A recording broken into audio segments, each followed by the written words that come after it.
الحمدللہ والصلاة والسلام علی اشرف الانبیاء محمد صلی اللہ علیہ وسلم۔ دنیا کمائی کی جگہ، قبر سونے کی جگہ اور جنت کھانے کی جگہ۔ میرے بھائیو، اللہ تعالیٰ نے دنیا میں انسان بھیجا ہے، یعنی دنیا میں انسان کو پیدا کیا ہے۔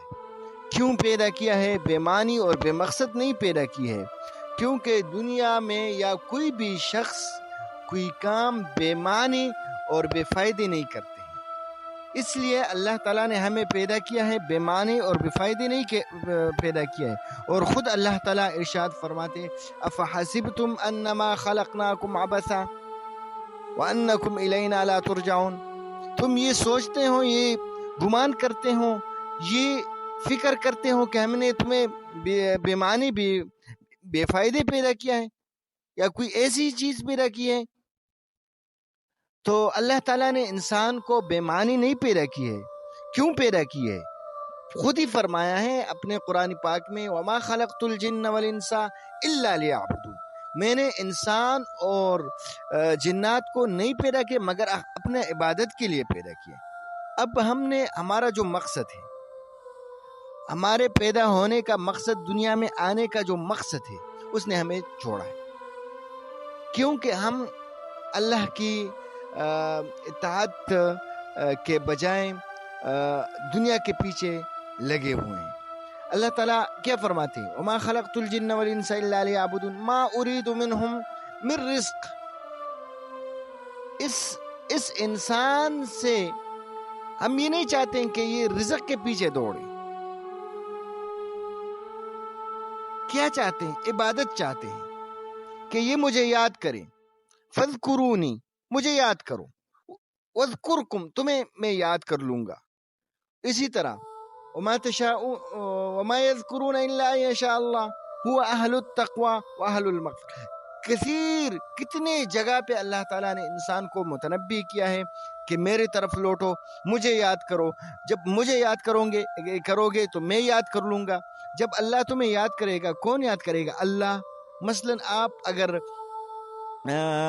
عبادات میں لگے ہوئے ہو، آپ ذکر و اذکار میں لگے ہوئے ہو، آپ قرآن کی تلاوت میں لگے ہوئے ہو، آپ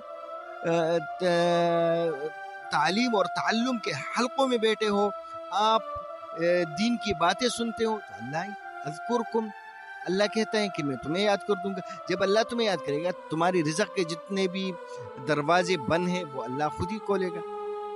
تو کیوں ہم بجائیں کہ ہم دنیا کے پیچھے پڑیں؟ یہ ذمہ داری کس کی ہے؟ اللہ کی۔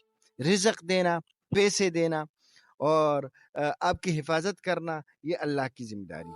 اللہ اگر آپ کو پیدا کر سکتا ہے، آپ کو بولنے کی استطاعت دے سکتا ہے، آپ کو دیکھنے کی استطاعت دیکھ سکتا ہے، آپ کے کان کیا ہے، کوئی کون سی مشین لگی ہوئی ہے، یہ سننے کی استطاعت دے سکتا ہے، آپ کے جسم پر کوئی ہاتھ لگے آپ اس کو محسوس کر سکتا ہے، آپ میٹھا اور کڑوا ذائقہ چکھنے کی استطاعت ہے آپ میں، تو پھر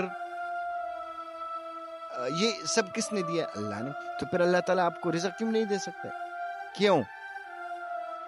اللہ تقوی اگر اختیار کرتے ہیں، وَمَن يَتَّقِ اللَّهَ يَجْعَل لَّهُ مَخْرَجًا وَيَرْزُقْهُ مِنْ حَيْثُ لَا يَحْتَسِبُ۔ اگر آپ نے پرہیزگاری کی تو اللہ تعالیٰ آپ کے لیے رزق کے دروازے کھولیں گے، پھر اللہ ایسے رزق دیں گے کہ آپ کے گمان میں بھی نہیں ہوگا کہ کدھر سے یہ رزق آیا۔ تو میرے بھائیو، سب سے پہلے تقوی ہے کہ اللہ نے ہمیں پیدا کیا ہے، کس مقصد کے لیے پیدا؟ دنیا گناہوں کے لیے نہیں پیدا کیا،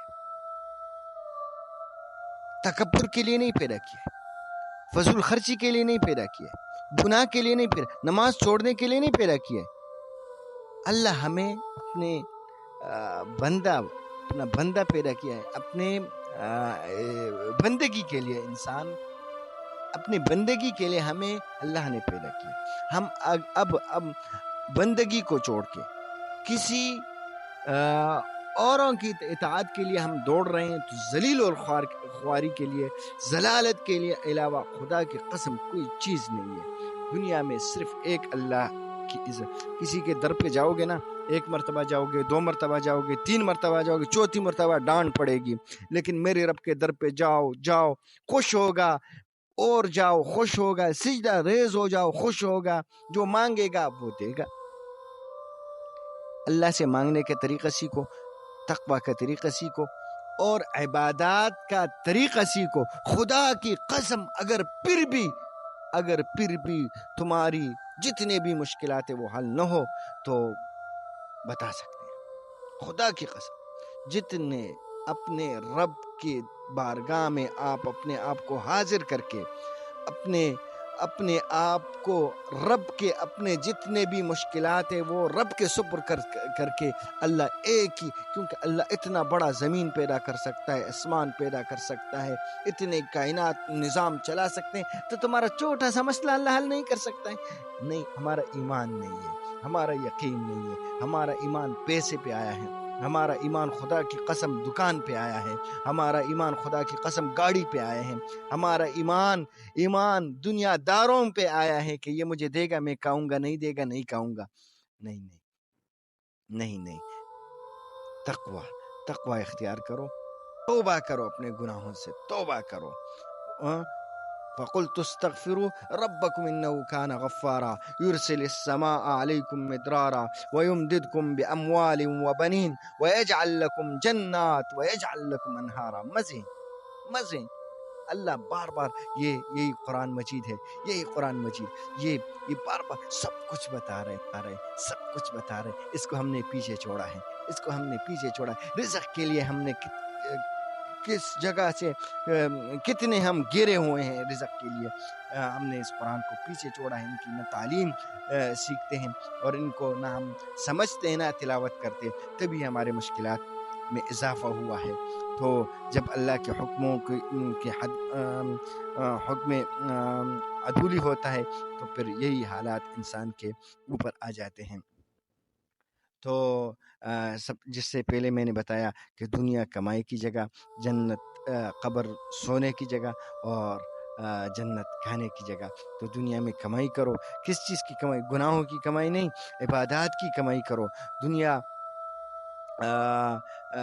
دنیا میں فراڈ اور زنا اور اسی طرح جتنے بھی معاملات جو اللہ تعالیٰ کے حکموں کو چیلنج کرتا ہے، کہ اللہ کہتا ہے کہ نہیں کرو اور تم پھر کرتے ہیں، لیکن پھر اللہ تعالیٰ کیا کہتا ہے؟ وَلَا تَحْسَبَنَّ اللَّهَ غَافِلًا عَمَّا يَعْمَلُ الظَّالِمُونَ إِنَّمَا يُؤَخِّرُهُمْ لِيَوْمٍ تَشْخَصُ فِيهِ الْأَبْصَارُ۔